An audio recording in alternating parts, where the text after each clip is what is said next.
आज की इस वीडियो में हम बात करेंगे क्रिमिनल केस की प्रोसीजर के बारे में। एफआईआर से लेकर जजमेंट की पूरी प्रोसीजर क्या होती है, इसको हम सरल भाषा में समझेंगे, जिससे आपके ऊपर कभी भी कोई भी क्रिमिनल केस दर्ज होता है तो आपको पता होना चाहिए कि आगे क्या होने वाला है या अभी आपके केस में क्या चल रहा है। तो दोस्तों, वीडियो में आगे बढ़ने से पहले आप सभी लोगों से रिक्वेस्ट है कि अगर आपने अभी तक हमारे चैनल को सब्सक्राइब नहीं किया तो प्लीज़ चैनल को सब्सक्राइब कर लीजिए।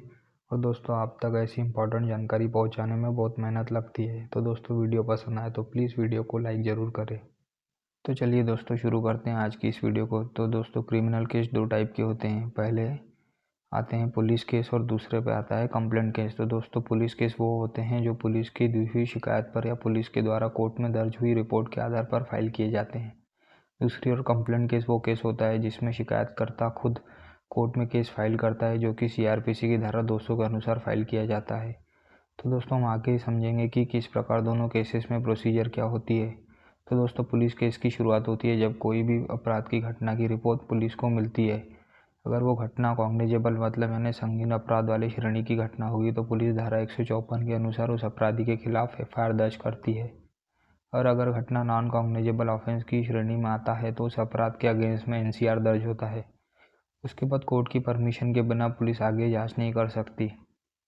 वहीं दूसरी ओर जब कॉग्निजेबल ऑफेंस में एफआईआर दर्ज होती है तो ऐसे केसेस में पुलिस को यह अधिकार होता है कि वो मामले की जांच बिना किसी कोर्ट की परमिशन के कर सकती है। उसके बाद पुलिस अपनी चार्जशीट कोर्ट में फाइल करती है। अब यहीं से ट्रायल की शुरुआत हो जाती है दोस्तों। चार्जशीट फाइल होने के बाद कोर्ट अक्यूज के अगेंस्ट में प्रोसेस इशू कर देती है, मतलब उसको कोर्ट में अपीयरेंस का सम्मन इशू कर दिया जाता है। वहीं दूसरी ओर कंप्लेंट केस में केस फाइल होने के बाद पहली डेट में कंप्लेनेंट को कोर्ट के द्वारा ओथ पर वेरीफाई किया जाता है, और जब कोर्ट को लगता है कि अक्यूज के अगेंस्ट में ऑफेंस मेड आउट हो रहा है तब कोर्ट अक्यूज के अगेंस्ट में प्रोसेस इशू कर देती है। साथ ही कंप्लेंट केस में केस से जुड़े कागज भी अक्यूज को प्रोसेस के साथ में भेजे जाते हैं।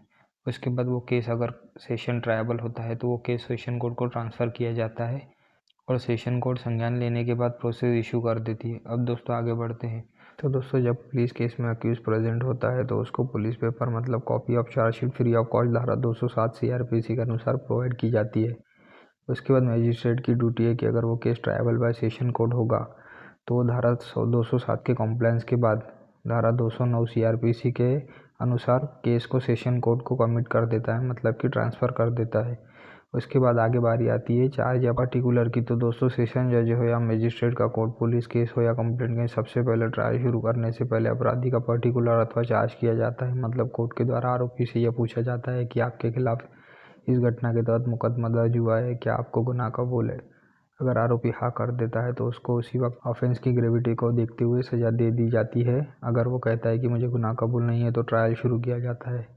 उसके बाद पुलिस केस में पब्लिक प्रोसिक्यूटर के द्वारा विटनेस की लिस्ट दी जाती है और कंप्लेंट केस में कंप्लेनेंट के वकील के द्वारा।